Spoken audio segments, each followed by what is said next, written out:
أجمعين. أما بعد فقد قال الله تعالى عز وجل في شان حبيبه ومحبوبه ومعشوقه آمرا ومخبرا إن الله وملائكته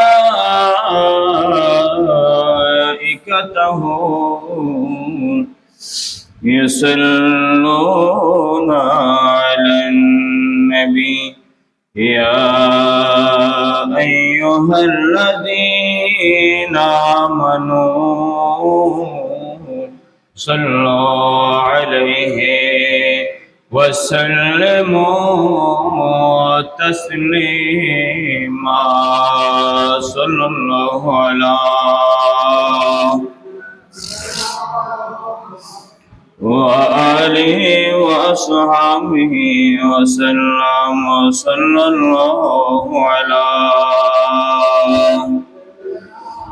محمد وآله وصحبه وسلم اللهم صل على مولانا محمد وعلى آله سيدنا दिन ताकीते करम में পরকালের ভাবনা আছো একা যাইবা একা সঙ্গে কিছু যাবে না আল্লাহুম্মা সাল্লি আলা মাওলানা মুহাম্মদ ওয়া আলা আলি সাইয়্যিদিনা صلاة يا رسول الله عليكم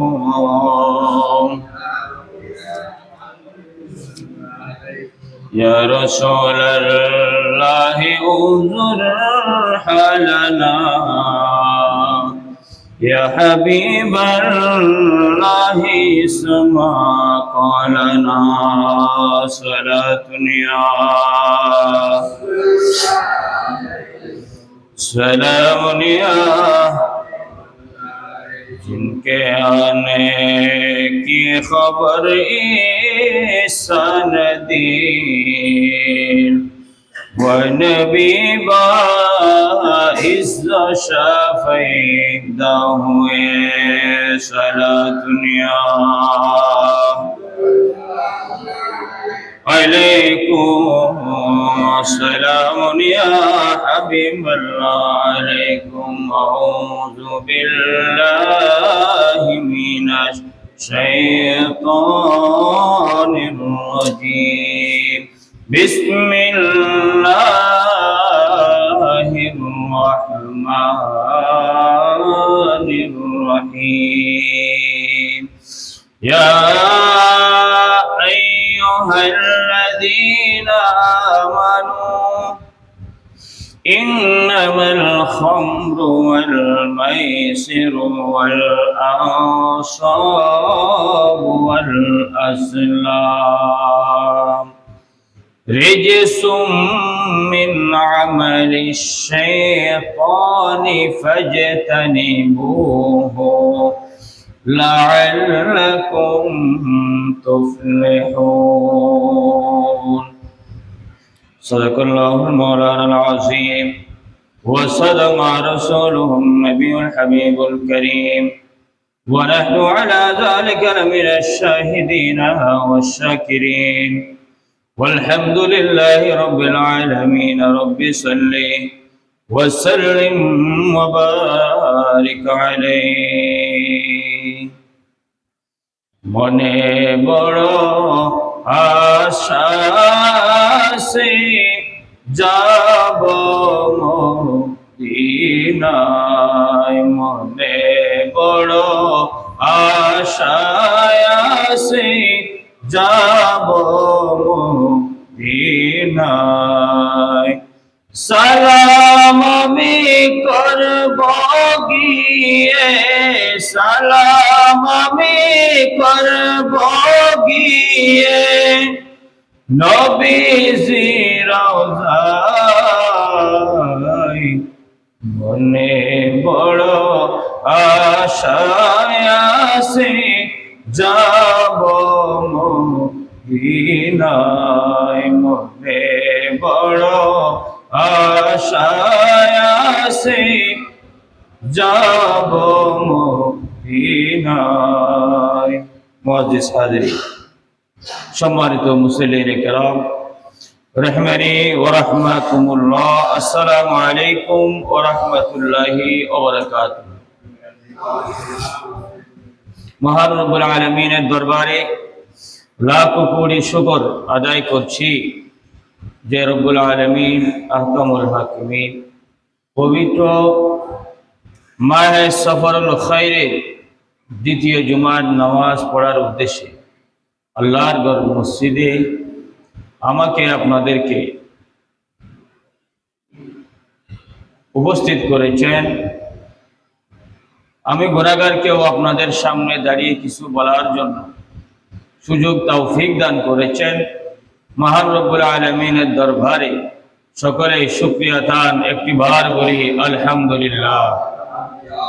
সাথে সাথে অসংখ্য অগণিত দুরূদ সালাম রাহমাতাল লিল আলামিন শাফিউল মুজনিবিন হুজুর কুন্নূর হুজুর মুহাম্মদুর রাসূলুল্লাহ সাল্লাল্লাহু তাআলা আলাইহি ওয়াসাল্লামের রওজায়ে পাকে আপনাদেরও শুকর আদায় করছি। প্রতি জুমার ন্যায় আজকেও আপনারা আল্লাহর ঘর মসজিদে আযান দেওয়ার সাথে সাথে উপস্থিত হয়েছেন।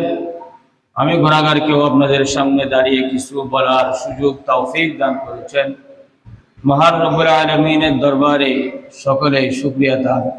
আরেকটি বার বলি আলহামদুলিল্লাহ, আরেকটু মহব্বতের আওয়াজ দিয়ে বলি আলহামদুলিল্লাহ।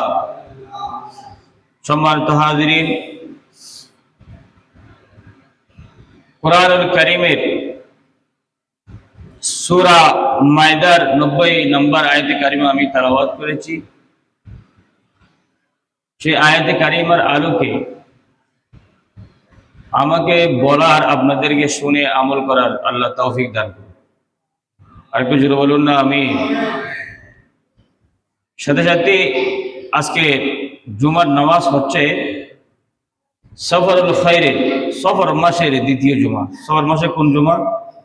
দ্বিতীয় জুমা। সফর মাসকে আমরা অনেকে ভেবে থাকি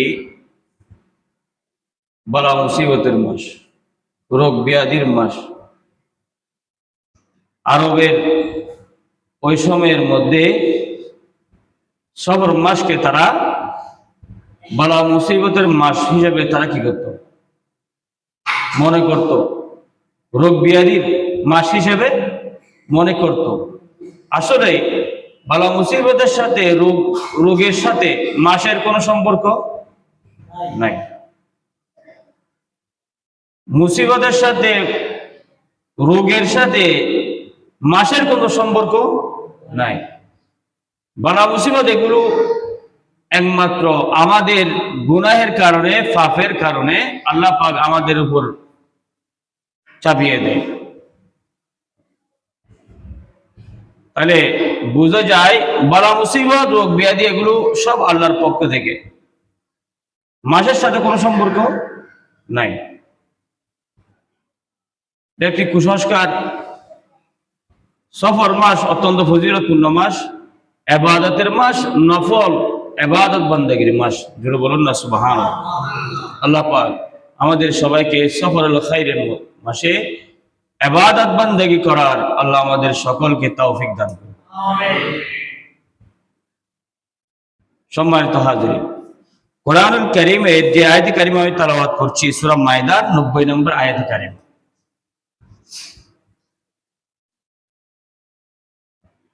এই আয়াতে কারিমার আলোচ্য বিষয় সারমর্ম হলো আল্লাহ পাক রব্বুল আলামিন মদ এবং জুয়া সম্পূর্ণরূপে আল্লাহ পাক রব্বুল আলামিন হারাম করে দিয়েছেন। যারা বলুন সুবহানাল্লাহ। কি করে দিয়েছেন? কি কি হারাম করেছেন? মদ এবং জুয়া। মদ এবং জুয়া আমাদের সমাজে কি আছে? আমাদের সমাজে, দেশে আছে। অলিতে গলিতে মদের আসর, জোয়ার আসর, দোকানে দেখবেন গ্রামের মধ্যে চায়ের দোকানে চাও খাচ্ছে, জোয়াও খেলছে, ঠিক না বেটি? আল্লাহ পাক রব্বুল আলামিন মদ এবং জুয়াকে সম্পূর্ণরূপে সূরা মায়দার 90 নম্বর আয়াতে কারিমার মাধ্যমে আল্লাহ হারাম করে দিয়েছেন। জোরে বলুন না সুবহানাল্লাহ। মদ এবং জুয়া ওই সময়ের মধ্যে কি ছিল না? হারাম ছিল না। মদ এবং জুয়া তাদের এটা, এই যে আমরা বিবাহর পরে আমাদের বিবাহ অনুষ্ঠানে আমাদেরকে ফিরনি দেয় না, বিভিন্ন ঠান্ডা দেয় না, বিভিন্ন আইটেমের খাবারগুলো দেয় না, কিন্তু ওই সময়ের মধ্যে তাদের অনুষ্ঠানের পরে এই মদ তাদের কি ছিল? প্রচলন ছিল। কারণ ওই সময় মদ কি ছিল না? হারাম ছিল না। মদ কি ছিল না? হারাম ছিল না। আল্লাহ পাক রব্বুল আলামিন কোন একটা, ইসলাম চরমপন্থা নয়, ইসলাম কি পন্থা নয়? চরমপন্থা। ইসলাম হচ্ছে মধ্যপন্থা। কি পন্থা? মধ্যপন্থা। যখন মদ এবং জুয়াকে আল্লাহ হারাম করার সিদ্ধান্ত নিয়েছেন, কোরআনুল কারীমের আয়াতে কারিমার আলোকে বোঝা যায় হুট করে আল্লাহ মদ এবং জুয়াকে কি করে নাই? হারাম করে নাই। মদ এবং জুয়া সম্পর্কে আল্লাহ সূরা বাকারার 219 নম্বর আয়াতে কারিমার মধ্যে আল্লাহর হাবিবকে বলেছেন, আমার মুখোমুখি পড়ুন সবাই, বিসমিল্লাহির রাহমানির রহিম।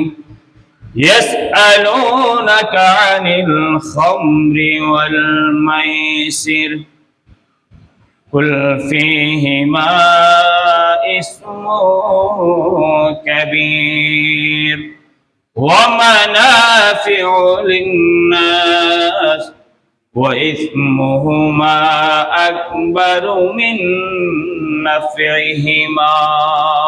চিৎকার দিয়ে বলুন না সুবহানাল্লাহ।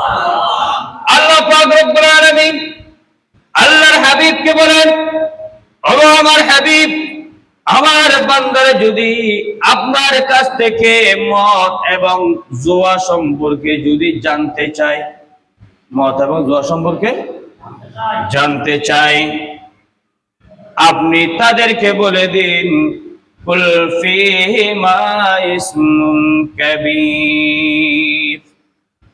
আল্লাহ পাক রব্বুল আলামিন বলেন, হাবিব তাদেরকে বলে দিন, মদ এবং জুয়া এটি একটি মহাপাপ, কবিরা গুনাহ। যেটা বলুন সুবহানাল্লাহ। মদ এবং জুয়া খাওয়া কি কবিরা গুনাহ? কি গুনাহ? একটা জোরে বলুন না, কি গুনাহ? কে বলছেন? কুল ফীহিমা ইসমুন কাবীর। আল্লাহ বলছেন মদ এবং জুয়া একটি মহা গুনাহ, মহাপাপ, কবিরা গুনাহ। জোরে বলুন না নাউযুবিল্লাহ। এরপর আল্লাহ বলছেন, প্রথমে বলেছেন কি? মহা গুনাহ, কবিরা গুনাহ। এরপর আল্লাহ বলছেন ওয়া মানাফিউ লিন-নাস। আল্লাহ বলছেন মদের মধ্যে কিছু উপকারও আছে। কি আছে? কি আছে? উপকারও। কে বলছেন? সামান্য কি আছে? উপকারও আছে। আল্লাহ প্রথমে বলেছেন মহাপাপ, আবার বলছেন ওয়া মানাফিউ লিন-নাস, সামান্য কি আছে? উপকার হচ্ছে। কত ভালো করে বুঝবেন কোরআনে কারিমা, আয়াতে কারিমা। এরপর আল্লাহ বলেছেন ওয়া ইসমুহুমা আকবারু মিন নাফইহিমা, আল্লাহ বলছেন উপকারের চাইতে অপকার বেশি। জোরে বলুন না সুবহানাল্লাহ। উপকারের চাইতে, লাভের চাইতে, আরেকটু জোরে বলুন না, লাভের চাইতে। আচ্ছা, আমরা লাভ বুঝি না? একটু জোরে বলুন না, লাভ বুঝি কিনা? ক্ষতি কোনটা লাভ কোনটা ক্ষতি আমরা জানি কিনা? লাভ এবং ক্ষতি বুঝে না এরকম কোন মানুষ আছে?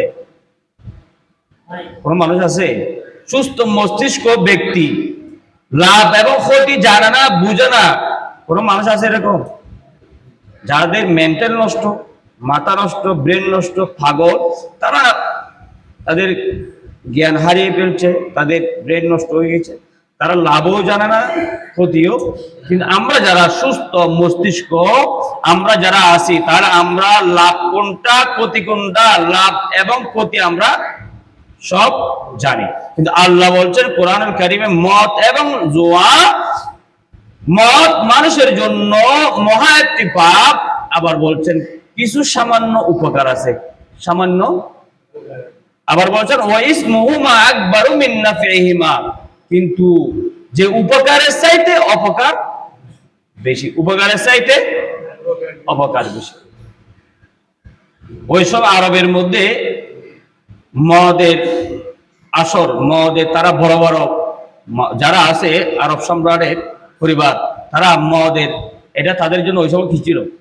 হালাল ছিল। তাদের জন্য কি ছিল? কারণ মদের এখনো কি হয়নি, হারামের আয়াতে কারিমা কি হয়নি, নাজিল। তাহলে মদ এবং জুয়া সম্পর্কে আল্লাহ আমাদেরকে বলে দিয়েছেন লাভও আছে, কিছু সামান্য লাভ, সামান্য উপকার আছে, কিন্তু ক্ষতি, মহা ক্ষতি এবং মহা গুনাহ। সূরা নিসার 43 নম্বর আয়াতে কারিমা।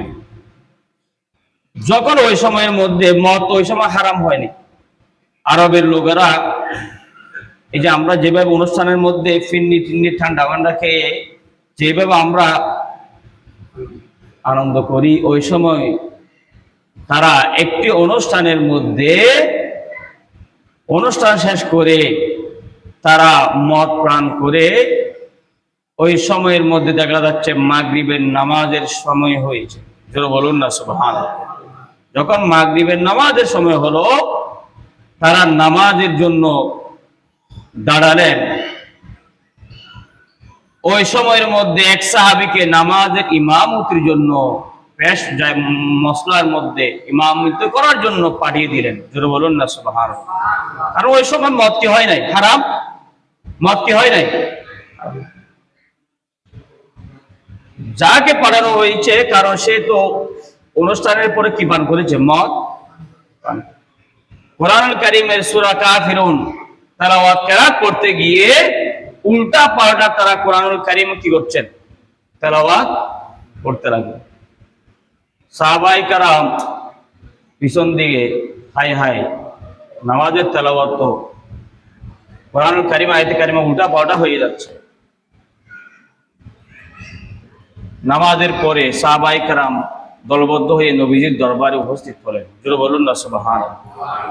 নবীজির দরবারে কি হলেন, উপস্থিত হলেন। উপস্থিত হয়ে বললেন, ইয়া রাসূলুল্লাহ, আমরা একটা অনুষ্ঠানে ছিলাম, আমরা অনুষ্ঠান শেষ করে আমাদেরকে মদ দিয়েছিল, আমরা খাই নাই, অমুক ব্যক্তি খেয়েছে। সে নামাজের ইমামতি করতে গিয়ে কোরআন কারীম আয়াতে কারিমা উল্টা পাল্টা তেলাওয়াত করতে লাগলো।